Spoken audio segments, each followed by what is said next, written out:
Hola, en este video vamos a resolver la actividad 12 de la unidad 2 que se encuentra en el material de Estadística 1, ciclo básico a distancia.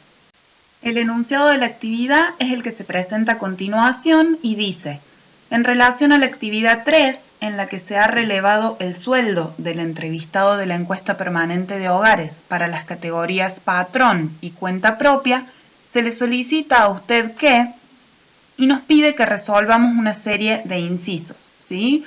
Retoma la actividad 3. En esa actividad se brindaba una tabla con datos del sueldo en pesos de estas dos categorías, patrón y cuenta propia. Entonces en la tabla aparecía el sueldo de cada una de las personas que integraba cada una de estas dos categorías.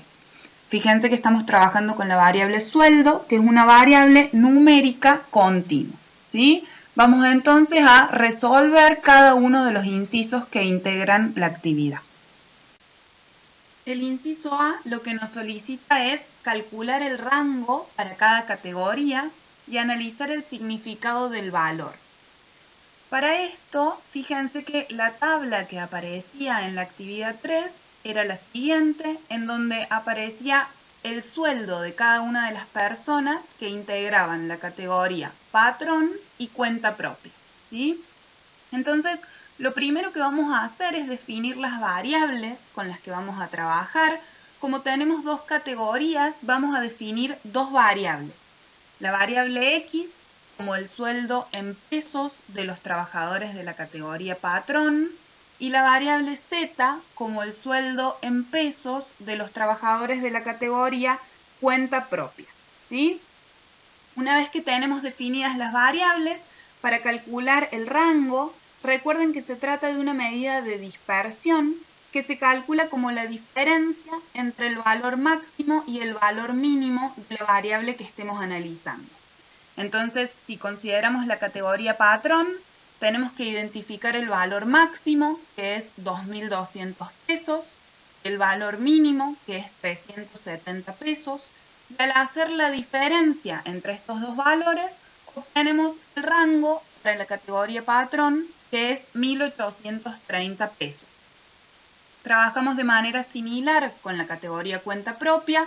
El valor máximo es 2.100 pesos, el valor mínimo 240 pesos, y entonces la diferencia entre estos dos valores nos permite obtener el rango de la categoría cuenta propia, que es 1.860 pesos. Como conclusión, entonces, podemos decir que la diferencia entre el valor máximo y el valor mínimo de la variable sueldo en pesos para la categoría patrón es de 1.830 pesos y para la categoría cuenta propia de 1.860 pesos. El inciso B nos pide calcular la varianza y la desviación estándar de cada categoría y emitir una opinión en relación al significado de estos valores. Vamos a analizar primero una de las medidas de dispersión más importantes, que es la varianza. La fórmula que nos permite calcularla es la siguiente. Fíjense que en el numerador lo que aparece es la suma del cuadrado de las diferencias entre los valores de la variable y su media. Para poder calcular entonces la varianza, vamos a empezar por calcular la medida para la variable X, es decir, para la categoría patrón, para lo que vamos a construir una tabla. Fíjense que en la primera columna de esta tabla aparecen cada uno de los valores que asume la variable. En la segunda columna aparece la diferencia entre el valor de la variable y la media. Y en la tercera columna elevamos esta diferencia al cuadrado.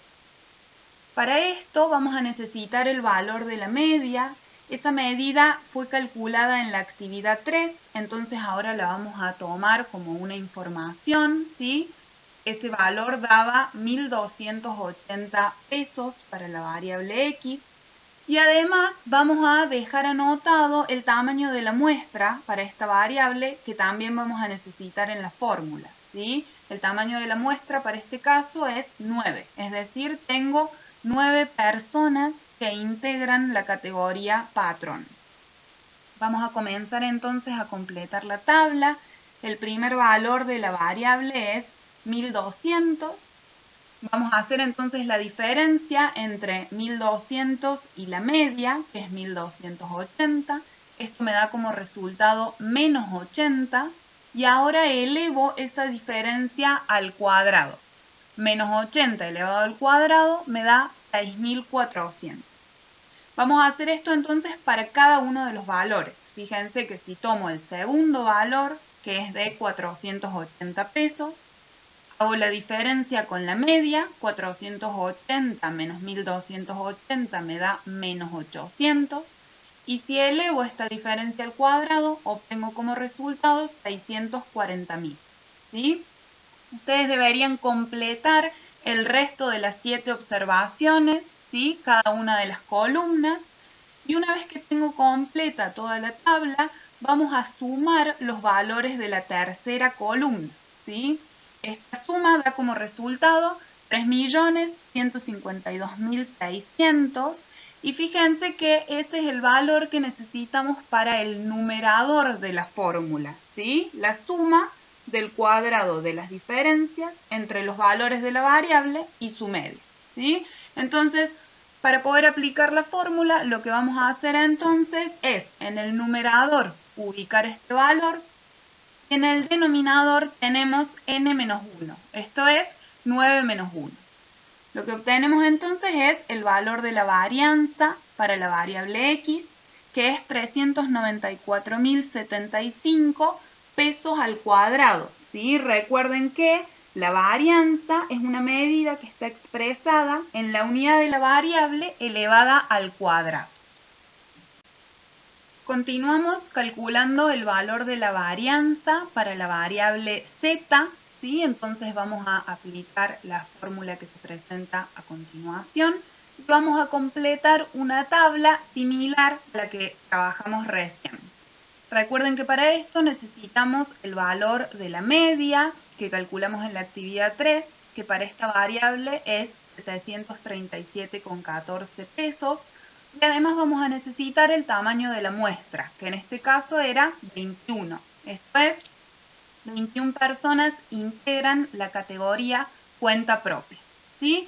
Entonces, lo que ustedes deberían hacer es completar la primera columna con cada uno de los valores que asume la variable. En la segunda columna, hacer la diferencia entre estos valores y 737,14. En la tercera columna, elevar estas diferencias al cuadrado.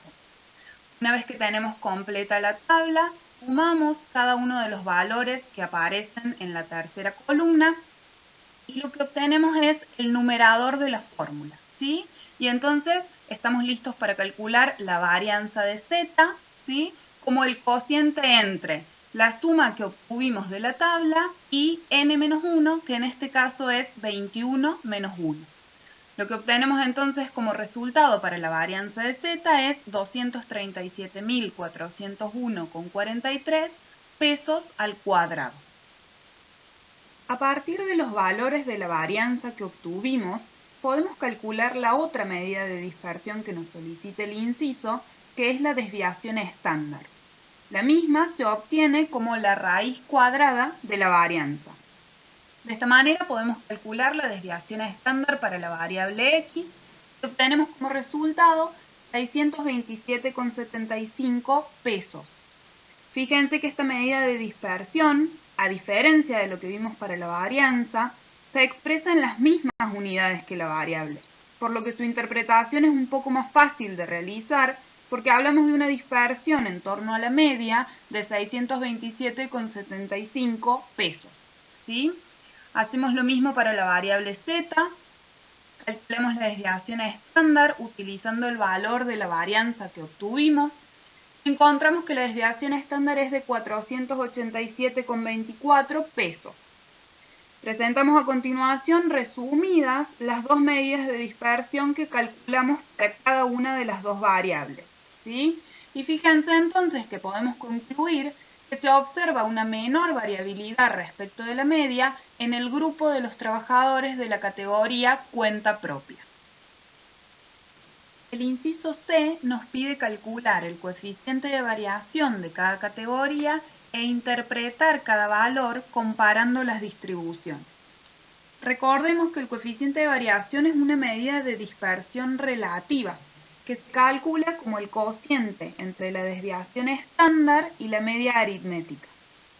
Esta medida nos permite comparar distribuciones, de modo tal que aquella distribución que tenga un menor coeficiente de variación será la que presente menor dispersión y datos más homogéneos respecto de su media.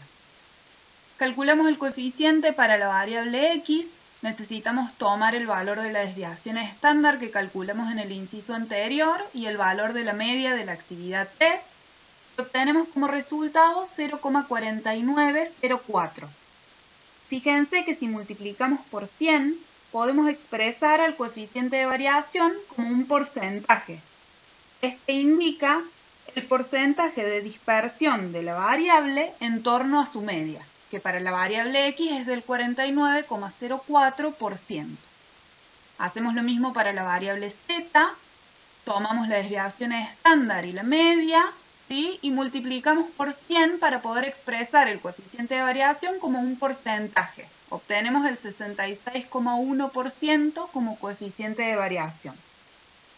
Como conclusión, entonces, podemos decir que el grupo de patrones, que es el de la variable x, es el que muestra un menor coeficiente de variación. De esta manera podemos concluir que en este conjunto de datos los valores son más homogéneos respecto de su media, menos dispersos, y el promedio para este grupo es más representativo. El inciso D dice: suponga que se incrementa el sueldo en 50 pesos para cada persona en cada categoría. Calcule la varianza del sueldo de cada categoría después del incremento. Aplique propiedades. Fíjense que se trata de un incremento fijo de 50 pesos para cada persona en cada categoría, ¿sí? Si consideramos la categoría patrón, podemos definir una nueva variable y que va a ser igual a x más 50. Es decir, que a cada uno de los valores originales de la variable le sumamos un monto fijo de 50 pesos. Lo que vamos a querer es calcular la varianza de y, esto es, la varianza de x más 50. Para eso vamos a tener en cuenta la propiedad que establece que la varianza de la suma de una constante más una variable es la varianza de la variable. Esto quiere decir que si queremos calcular la varianza de x más 50, esto va a ser igual a la varianza de x, ¿sí? Podríamos hacer un análisis análogo para el caso de la variable z, esto es, la que tiene en cuenta la categoría cuenta propia, y de esta manera podemos concluir que si se incrementa el sueldo en 50 pesos para cada persona en cada categoría, el valor de la varianza no se modifica. El inciso E dice: considere que en lugar de incrementar el sueldo en 50 pesos, se incrementa un 18%. Calcule la desviación estándar del sueldo de cada categoría después del incremento. Aplique propiedades. En este caso, tenemos que considerar un incremento en una proporción constante en los valores originales de la variable. Para esto, lo que vamos a hacer es definir una nueva variable w como la variable x más el incremento en una proporción constante que lo representamos como 0,18 por x. Si sacamos factor común, podemos expresar a w como 1,18 por x. Fíjense que el inciso lo que nos pide es calcular la desviación estándar después del incremento, ¿sí? Pero las propiedades que conocemos son para la varianza. Entonces, lo que vamos a hacer es calcular la varianza de w, esto es, la varianza de 1,18 por x, y una vez que hayamos obtenido esta medida, calculamos la desviación estándar como la raíz cuadrada de esa varianza, ¿sí? Para esto vamos a tener en cuenta la propiedad que establece que la varianza de una constante por una variable es la constante al cuadrado por la varianza de la variable. De esta manera, la varianza de 1,18 por x es igual a 1,18 al cuadrado por la varianza de x. ¿Sí? Teniendo en cuenta esta propiedad, completamos entonces la tabla con las nuevas medidas. Para calcular la varianza para el caso de los patrones, ¿sí? Vamos a hacer 1,18 al cuadrado por la varianza que habíamos calculado en el inciso B. Y así obtenemos el nuevo valor después del incremento. Si calculamos la raíz cuadrada de ese valor, vamos a obtener la nueva desviación estándar, que es de 740,75 pesos. Hacemos algo similar para la variable que hace referencia a los cuentapropistas. La nueva varianza va a ser 1,18 al cuadrado por la varianza anterior. Entonces a ese resultado le calculamos la raíz cuadrada y obtenemos que la nueva desviación estándar es 574,94 pesos. Por último, el inciso F dice, para los ítems D y E, explique el efecto que produce el cambio en la variable sobre el coeficiente de variación. Vamos a considerar entonces primero el incremento fijo de 50 pesos para el que habíamos definido la variable I. Y lo que vamos a hacer es calcular el coeficiente de variación de I. Recuerden que era el cociente entre la desviación estándar y la media. Vamos a analizar qué ocurre con el numerador y con el denominador. Para el numerador dijimos que las propiedades se aplicaban a la varianza. Ya habíamos establecido que cuando se producía un incremento fijo, la varianza no cambiaba. Si no cambia la varianza, entonces la desviación estándar tampoco se modifica. Cuando consideramos el denominador, vamos a querer calcular la media de x más 50. Para esto vamos a considerar la propiedad que establece que la media de la suma de una constante más una variable es la constante más la media de la variable. Por lo que esto va a ser igual a la media de x más 50. Con estas propiedades vamos a entonces completar la nueva tabla con las nuevas medidas. En el caso de los patrones, la media entonces va a ser la que ya habían obtenido en la actividad T más 50. ¿Sí? La desviación estándar dijimos que no se modifica, entonces vamos a considerar la que habíamos calculado para el inciso B. Y una vez que tenemos estos dos valores, hacemos el cociente entre la desviación estándar y la media y obtenemos el nuevo coeficiente de variación. ¿Sí? Fíjense que este coeficiente es menor que el que habíamos calculado para el inciso C. Hacemos lo mismo para el caso de la categoría cuenta propia. Obtenemos la media, la desviación estándar, haciendo el cociente, el coeficiente de variación. De nuevo, el coeficiente es menor que el que habíamos obtenido para el inciso C. Entonces podemos concluir que si se produce un incremento fijo de 50 pesos, se produce una disminución en los coeficientes de variación. Veamos ahora qué ocurre con el coeficiente de variación ante un incremento en una proporción constante. Para esto habíamos definido la variable W y lo que queremos es calcular el coeficiente de variación de W. Si analizamos primero el numerador, habíamos llegado a la conclusión de que la varianza de W era igual a 1,18 al cuadrado por la varianza de X. Para poder calcular la desviación estándar, podemos plantear la raíz cuadrada de este resultado y operando convenientemente, obtenemos que la desviación estándar de W es 1,18 por la desviación estándar de X. Al analizar la media de W, tenemos que tener en cuenta la propiedad que establece que la media del producto de una constante por una variable es la constante por la media de la variable. Esto quiere decir que la media de W es 1,18 por la media de X. Completamos entonces la tabla con los nuevos valores de las medidas. Para el caso de los patrones, fíjense que la media es 1,18 por la media que habíamos calculado en la actividad 3.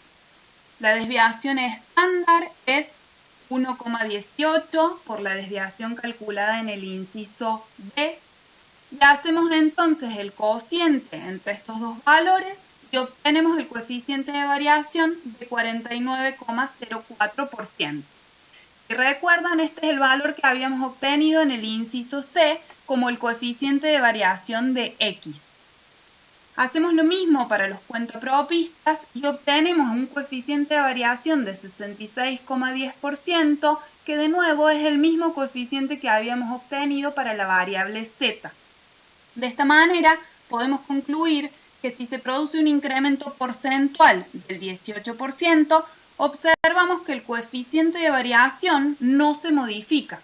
Esto se debe a que tanto la media como la desviación estándar se incrementan en una misma proporción. Entonces el cociente no se modifica. Bueno, muchas gracias y espero que les haya servido.